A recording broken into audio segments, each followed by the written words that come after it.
বলি hello everyone. তোমরা সবাই জানো যে রিসেন্টলি আমাদের যিনি পঞ্চায়েত মন্ত্রী তিনি এসছেন অবভিয়াসলি দিলীপ ঘোষ, তিনি কিন্তু বলেছেন যে আমাদের যে পঞ্চায়েতে যে রিক্রুটমেন্ট সেখানে প্রায় 6,500 ভ্যাকেন্সির কথা তিনি বলেছেন এবং খুব শীঘ্রই কিন্তু এই রিক্রুটমেন্টটা হবে সেটাও কিন্তু বলা হয়েছে। তাহলে পঞ্চায়েতে তোমরা যারা পরীক্ষা দেবে সেখানে সিলেবাসে তো সেই হিসেবে পলিটিক্যাল সায়েন্সের কোনো ভূমিকা নেই, তোমাদেরকে ওখানে জিকে পড়তে হবে, ম্যাথ বাংলা ইংলিশ এসব পড়তে হবে। কিন্তু এটাও তো ঠিক, যখন তোমরা আলটিমেট জয়েন করবে যে পঞ্চায়েতটা কি সেটা তো জানতে হবে, কারণ তোমরা যে অফিসে বসে কাজ করবে, তোমরা যদি কোনো ফিল্ড ওয়ার্ক করো, যখন ফিল্ড ওয়ার্ক করবে যদি পঞ্চায়েত সম্বন্ধে একটা সম্যক ধারণা না থাকে তাহলে তো তোমরা কাজ করতে পারবে না। দ্বিতীয়ত এটাও তোমাদেরকে বলে রাখি যে জিকের সেকশনে কিন্তু পঞ্চায়েত থেকে কিছু প্রশ্ন তোমাদের পরীক্ষায় করা হবে, কারণ পঞ্চায়েতি ব্যবস্থা সম্বন্ধে যদি সম্যক একটা ধারণা না থাকে তাহলে কিন্তু এই চাকরি তোমরা করতে পারবে না।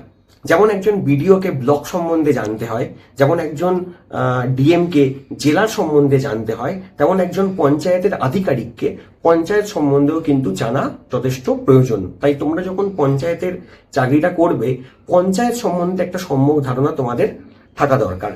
প্রথমত এইটুকুনি তোমাদের জানতে হবে যে আমাদের পঞ্চায়েত কিন্তু ত্রিস্তরীয়, অর্থাৎ পঞ্চায়েতের 3টে স্তর হয়। একদম উপরে জেলা লেভেল বা জেলা স্তরে যে পঞ্চায়েত থাকে সেটাকে আমরা বলি জেলা পরিষদ।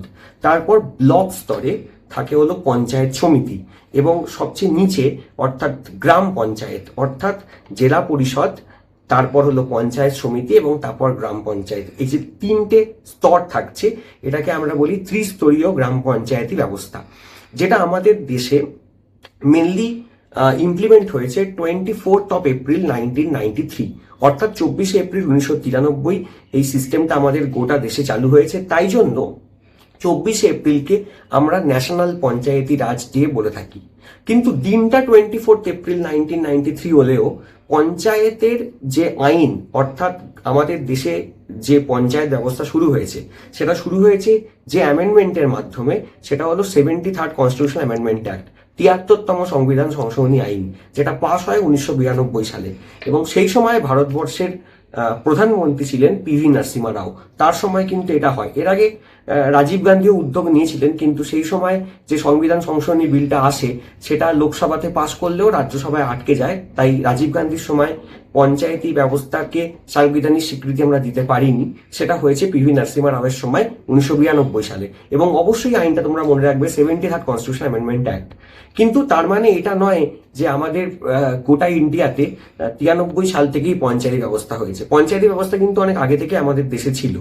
বিশেষ করে সংবিধানের 40 নম্বর ধারায় তোমরা যদি দেখো, নির্দেশমূলক নীতি যেখানে রয়েছে সেখানে কিন্তু ইনস্ট্রাকশন দেওয়া হচ্ছে সংবিধানের তরফ থেকে রাষ্ট্রকে, যাতে একটা পঞ্চায়েতি ব্যবস্থা গোটা দেশে করা যায়, যাতে আমরা একদম গ্রাসরুট লেভেলে মানুষকে পরিষেবা দিতে পারি। এবং এই সংবিধানের 40 নম্বর ধারাকে মাথায় রেখে বিভিন্ন কমিটিও তৈরি হয়। তার মধ্যে একটি কমিটি, খুব বিখ্যাত কমিটি, তোমরা হয়তো অনেকেই জানো, বলবন্ত রায় মেহতা কমিটি, যে কমিটিটা তৈরি হয়েছিল আমাদের দেশে। এবং সেই কমিটির রেকমেন্ডেশনেই কিন্তু ত্রিস্তরীয় পঞ্চায়েত প্রথম শুরু হয় রাজস্থানের নাগৌর ডিস্ট্রিক্টে।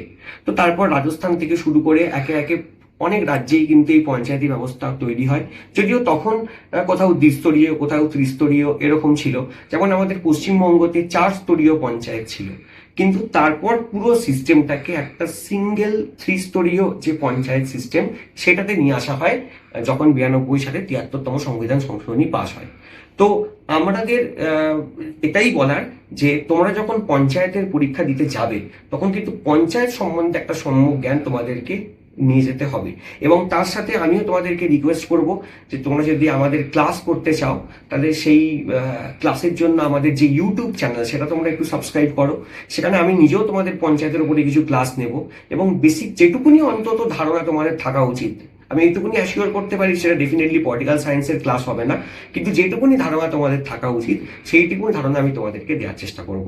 তো সবাই পাশে থাকো এবং এখন থেকে কিন্তু খুব একাগ্রতার সাথে তোমরা প্রিপারেশন নিতে শুরু করো।